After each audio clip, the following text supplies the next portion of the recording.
Hello everyone. Business studies में हमने एक नया यूनिट शुरू किया, प्रिंसिपल्स ऑफ मैनेजमेंट, प्रबंध के सिद्धांत। पिछले क्लास में हम लोगों ने जाना व्हाट इज ए प्रिंसिपल, सिद्धांत क्या होता है या सिद्धांत किसे कहते हैं।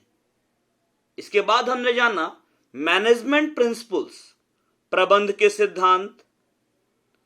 इसके अलावा हमने डिफरेंस जाना principles of management and principles of pure science के बीच में, प्रबंध के सिद्धांत तथा शुद्ध विज्ञान के सिद्धांतों के बीच का अंतर जाना, principles of management and techniques of management के बीच का अंतर जाना, मतलब प्रबंध के सिद्धांत तथा प्रबंध की तकनीकों के बीच का अंतर जाना। इसके अलावा principles of management and values के बीच का अंतर जाना, प्रबंध के सिद्धांत तथा मूल्यों के बीच का अंतर भी हमने देखा। आज हम बात करेंगे nature of principles of management, प्रबंध के सिद्धांतों की प्रकृति पर। By nature is meant qualities and characteristics of anything. Principles are general propositions which are applicable when certain conditions are present. They have been developed on the basis of observation and experimentation as well as personal experiences of the managers. Depending upon how they are derived and how effective they are in explaining and predicting managerial behavior, they contribute towards the development of management both as a science and as an art. Derivation of these principles may be said to be a matter of science, and their creative application may be regarded as an art. These principles lend credibility of a learnable and teachable discipline to the practice of management. As such, ascent to managerial position may not be a matter of birth, but a matter of requisite qualifications. Clearly, management principles have gained importance with increasing professionalization of management. प्रकृति का अर्थ है किसी भी चीज के गुण एवं विशेषताएं। सिद्धांत सामान्य औपचारिक कथन होते हैं जो कुछ परिस्थितियों में ही लागू होते हैं। इनका विकास प्रबंधकों के अवलोकन, परीक्षण एवं व्यक्तिगत अनुभव से होता है। प्रबंध को विज्ञान एवं कला दोनों के रूप में विकसित करने में उनका योगदान इस पर निर्भर करता है कि उन्हें किस प्रकार से प्राप्त किया जाता है तथा वह प्रबंधकीय व्यवहार को कितने प्रभावी ढंग से समझ सकते हैं एवं उनका पूर्वानुमान लगा सकते हैं। इन सिद्धांतों को विकसित करना विज्ञान है तो इनके उपयोग को हम कला कह सकते हैं। यह सिद्धांत प्रबंध को व्यवहारिक पक्ष के अध्ययन एवं शैक्षणिक योग्यता को विश्वसनीयता प्रदान करते हैं। प्रबंध के ऊंचे पदों पर पहुंचना जन्म के कारण नहीं बल्कि आवश्यक योग्यताओं के कारण होता है। स्पष्ट है कि प्रबंध पेशे के रूप में विकास के साथ प्रबंध के सिद्धांतों के महत्व में भी वृद्धि हुई है। These management principles are guidelines to action. They denote a cause and effect relationship. While functions of management such as planning, organizing, staffing, directing, and controlling are the actions to be taken while practicing management.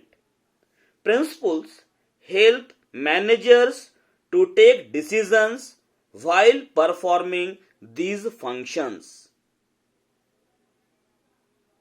सिद्धांत कार्य के लिए मार्गदर्शन का कार्य करते हैं। यह कारण एवं परिणाम में संबंध को स्पष्ट करते हैं। प्रबंध करते समय प्रबंध के कार्य, नियोजन, संगठन, नियुक्तिकरण, निदेशन एवं नियंत्रण प्रबंध की क्रियाएं हैं, जबकि सिद्धांत इन कार्यों को करते समय मैनेजर्स को, प्रबंधकों को निर्णय लेने में सहायक होते हैं। कुछ ये जो बताए गए पॉइंट्स हैं, इनके ये जो है ये मैनेजमेंट के जो प्रिंसिपल्स हैं उसके नेचर को बतलाते हैं।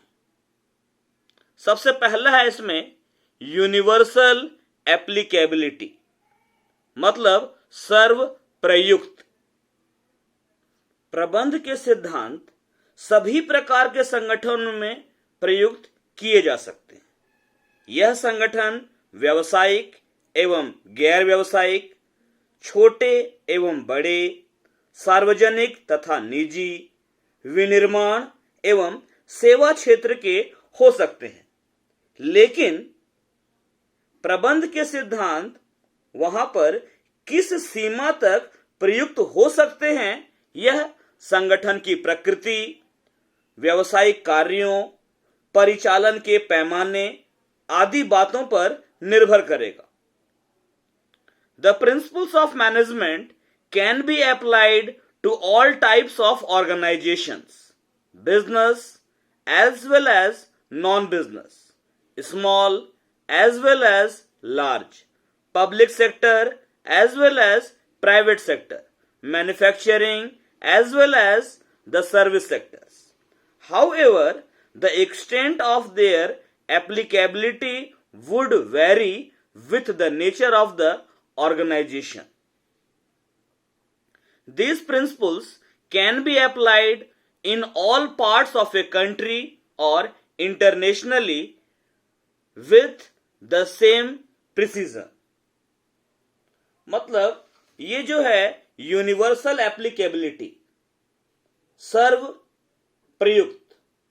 सर्व प्रयुक्त का मतलब उस सच से है जो कि सभी क्षेत्रों में समान रूप से लागू होता है, और मैनेजमेंट के प्रिंसिपल्स में यह गुण मौजूद है।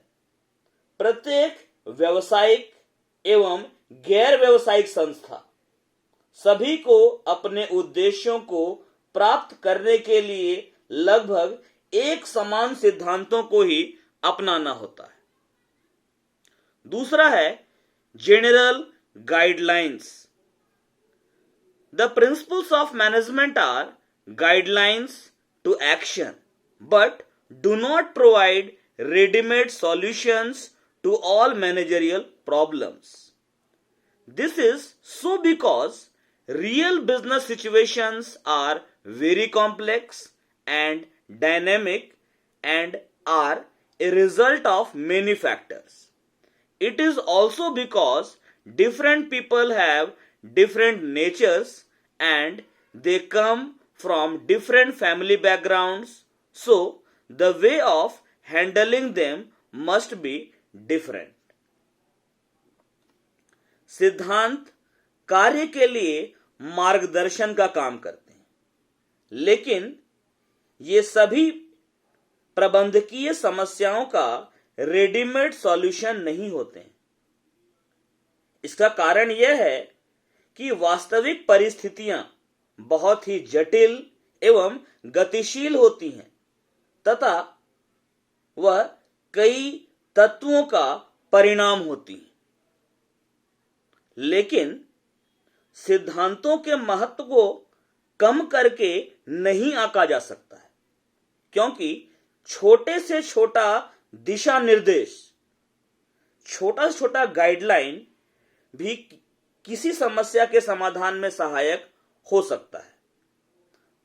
उदाहरण के लिए मान लेते हैं, यदि किसी संस्थान में दो डिपार्टमेंट के बीच में कोई कॉन्फ्लिक्ट है, तो इस सिचुएशन से निपटने के लिए मैनेजर जो है वो पूरे ऑर्गेनाइजेशन के जो ब्रॉड ऑब्जेक्टिव्स हैं उनको प्रायोरिटी दे सकता है। ये जो प्रिंसिपल्स ऑफ मैनेजमेंट हैं, ये चूंकि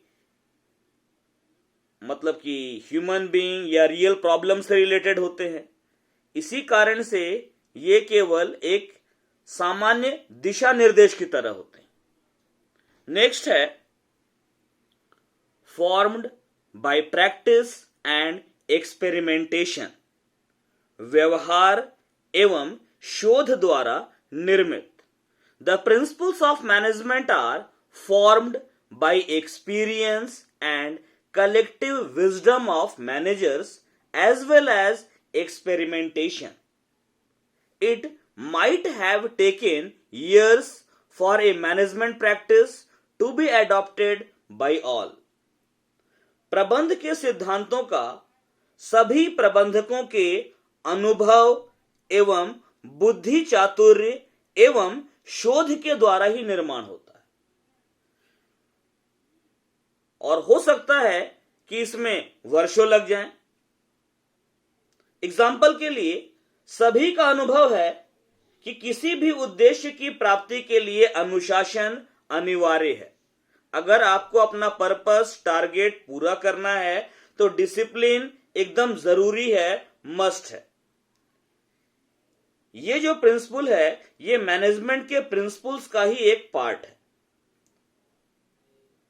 दूसरी ओर फैक्ट्री में जो काम करने वाले वर्कर्स हैं, उनके सामने जो फैटिज प्रॉब्लम आता है, थकान की जो समस्या आती है, उसके समाधान के लिए, भारी दबाव को कम करने के लिए भौतिक परिस्थितियों में जो फिजिकल कंडीशंस है, उसमें सुधार के प्रभाव की जांच हेतु परीक्षण किया जा सकता है। मतलब मैनेजमेंट के जो प्रिंसिपल हैं वो एक दिन में नहीं बनते। मैनेजर्स का जो एक्सपीरियंस होता है, उनकी जो बुद्धि होती है, या जो वो परीक्षण करते हैं, इससे मैनेजमेंट का प्रिंसिपल बनता है।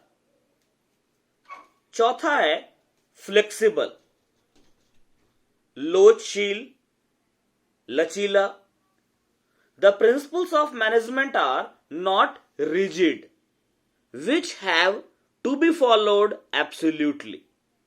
They are flexible and can be modified by the managers when the situation so demands. They give the managers enough discretion to do so. Moreover, individual principles are like different tools serving different purposes. So, the managers are free to decide which tool to use under what circumstances. ये जो प्रबंध के सिद्धांत हैं, ये बेलोच नहीं होते हैं। बेलोच कहने का मतलब ये रिजिड नहीं होते हैं, जिनको मानना अनिवार्य ही हो। ये लचीले होते हैं तथा परिस्थिति की मांग के अनुसार प्रबंधक इनमें सुधार कर सकते हैं। ऐसा करने के लिए मैनेजर्स को पर्याप्त छूट होती है। For example, the degree of concentration of authority, that is centralization, or its dispersal, that is decentralization, will depend upon the situations and circumstances of each enterprise. Moreover, individual principles are like different tools serving different purposes. The managers has to decide which tool to use under what circumstances. मतलब केंद्रीकरण और विकेंद्रीकरण ये हर एक organisation के situation पर depend करेगा। मतलब सभी अधिकारों का एक ही व्यक्ति के पास होना, केंद्रीकरण सेंट्रलाइजेशन, अथवा उनका विभिन्न लोगों में वितरण डिस्पर्सल करना, डिसेंट्रलाइजेशन विकेंद्रीकरण, ये प्रत्येक उद्यम की स्थिति एवं परिस्थितियों पर निर्भर करेगा। वैसे प्रत्येक सिद्धांत वे हथियार होते हैं जो अलग अलग उद्देश्यों को पूरा करने के लिए अलग अलग होते हैं, तथा मैनेजर को यह डिसीजन लेना होता है कि किस सिचुएशन में वो किस प्रिंसिपल को फॉलो करे, यूज में लाए। नेक्स्ट है नंबर 5, मेनली बिहेवियरल, मुख्यतः व्यवहारिक। Management principles aim to influencing behavior of human beings. Therefore, principles of management are mainly behavioral in nature. It is not that these principles do not pertain to things and phenomena at all. It is just a matter of emphasis. Actually, the main focus is on human behavior. प्रबंध के सिद्धांतों का लक्ष्य मानवीय व्यवहार को प्रभावित करना होता है। इसलिए प्रबंध के सिद्धांत मुख्यतः व्यवहारिक प्रकृति के होते हैं। इसका अर्थ यह नहीं है कि यह सिद्धांत वस्तु स्थिति एवं घटना से संबंधित नहीं होते हैं। अंतर केवल यह होता है कि किसको कितना इंपॉर्टेंस दिया जा रहा है। सिद्धांत संगठन के उद्देश्यों को प्राप्त करने के लिए मानवीय एवं भौतिक संसाधनों के बीच पारस्परिक संबंध को भली भांति समझने में सहायक होते हैं। उदाहरण के लिए कारखाने की योजना बनाते समय यह ध्यान में रखा जाएगा कि व्यवस्था के लिए कार्य प्रवाह का माल के प्रवाह एवं मानवीय गतिविधियों से मिलान होना चाहिए। While planning the layout of a factory, orderliness would require that workflows are matched by flow of materials and movement of men. Next, cause and effect relationship. The principles of management establish a relationship between cause and effect so that they can be used in similar situations in a large number of cases. As such, they tell us if a particular principle was applied in a particular situation, what would be its likely effect.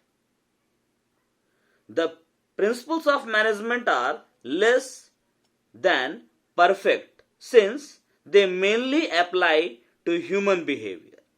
In real life, situations are not identical, so accurate cause and effect relationships may be difficult to establish. However, principles of management assist managers in establishing these relationships to some extent and are therefore useful. ये point कह रहा है कारण एवं परिणाम का संबंध। प्रबंध के सिद्धांत कारण एवं परिणाम के बीच संबंध स्थापित करते हैं जिससे कि उन्हें बड़ी संख्या में समान परिस्थितियों में उपयोग किया जा सके। यह हमें बताते हैं कि यदि किसी एक सिद्धांत को एक परिस्थिति विशेष में उपयोग किया गया है तो इसके क्या परिणाम हो सकते हैं। प्रबंध के सिद्धांत कम निश्चित होते हैं क्योंकि यह मुख्यतः मानवीय व्यवहार में प्रयुक्त होते हैं। वास्तविक जीवन में परिस्थितियां सदा एक समान नहीं रहती हैं, इसलिए कारण एवं परिणाम के बीच सही सही संबंध स्थापित करना कठिन होता है। फिर भी प्रबंध के सिद्धांत कुछ सीमा तक इन संबंधों को स्थापित करने में प्रबंधकों की सहायता करते हैं, इसलिए ये उपयोगी होते हैं। आपात स्थिति में अपेक्षा की जाती है कि कोई एक उत्तरदायित्व तथा अन्य उसका अनुकरण करें, लेकिन यदि विभिन्न प्रकार की परिचालनात्मक विशिष्टता की परिस्थिति है, जैसे कोई नया कारखाना लगाना है, तो निर्णय लेने में अधिक सहयोग प्राप्त करना उचित रहेगा। In situations of emergencies, it is desirable that someone takes charge and others just follow.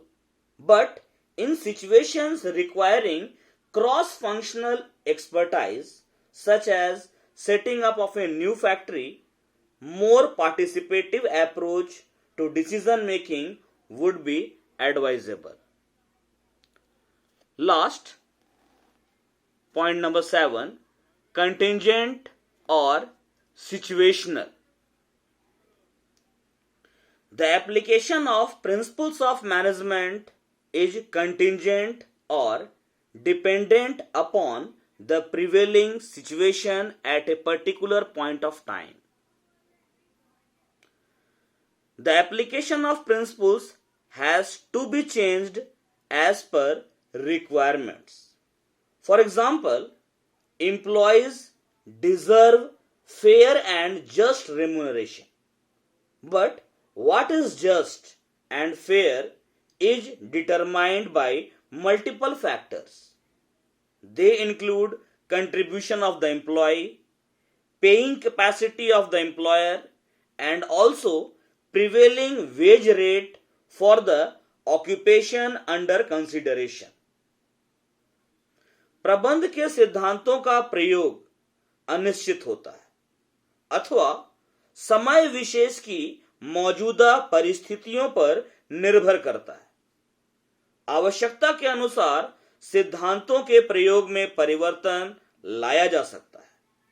उदाहरण के लिए, कर्मचारियों को न्यायोचित पारिश्रमिक मिलना चाहिए, लेकिन न्यायोचित क्या है, इसका निर्धारण बहुत से तत्वों के द्वारा होता है। इनमें सम्मिलित हैं कर्मचारियों का योगदान, नियोक्ता की भुगतान क्षमता तथा जिस व्यवसाय का हम अध्ययन कर रहे हैं उसमें प्रचलित मजदूरी दर। तो प्रिंसिपल्स ऑफ मैनेजमेंट के नेचर में हमने क्या जाना? पहला तो हमने जाना कि ये मैनेजमेंट के जो प्रिंसिपल हैं ये यूनिवर्सली एप्लीकेबल हैं पूरी दुनिया में, हर एक देश में, हर एक संस्थान में, चाहे वो व्यावसायिक हो, गैर व्यावसायिक हो, छोटा हो, बड़ा हो, लागू होते हैं। दूसरा, मैनेजमेंट के जो प्रिंसिपल्स हैं ये एक जनरल गाइडलाइन प्रोवाइड करते हैं, केवल एक दिशा निर्देश देते हैं। ये रेडीमेड सॉल्यूशन नहीं देते हैं, एक जनरल गाइडलाइन देते हैं। तीसरी बात है formed by practice and experimentation.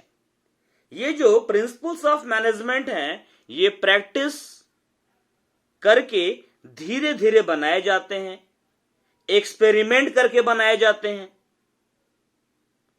Flexible management के जो प्रिंसिपल हैं वो रिजिड नहीं होते प्रिंसिपल ऑफ साइंस की तरह, क्योंकि मैनेजमेंट का सामना ह्यूमन बीइंग से होता है, तो सिचुएशन को देखते हुए मैनेजमेंट के प्रिंसिपल में चेंजेस लाया जा सकता है।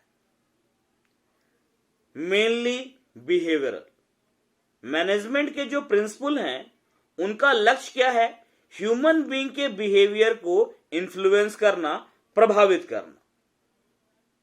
इसीलिए मैनेजमेंट के जो प्रिंसिपल हैं वे मुख्य रूप से व्यवहारिक होते हैं, व्यवहार पर असर डालते हैं।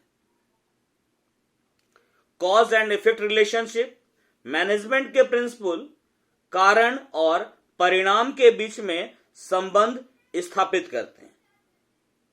चूंकि रियल लाइफ में सिचुएशन हमेशा एक जैसा नहीं होता, इसलिए मैनेजमेंट को मतलब कि सिचुएशन को देखते हुए प्रिंसिपल को अप्लाई करना होता है।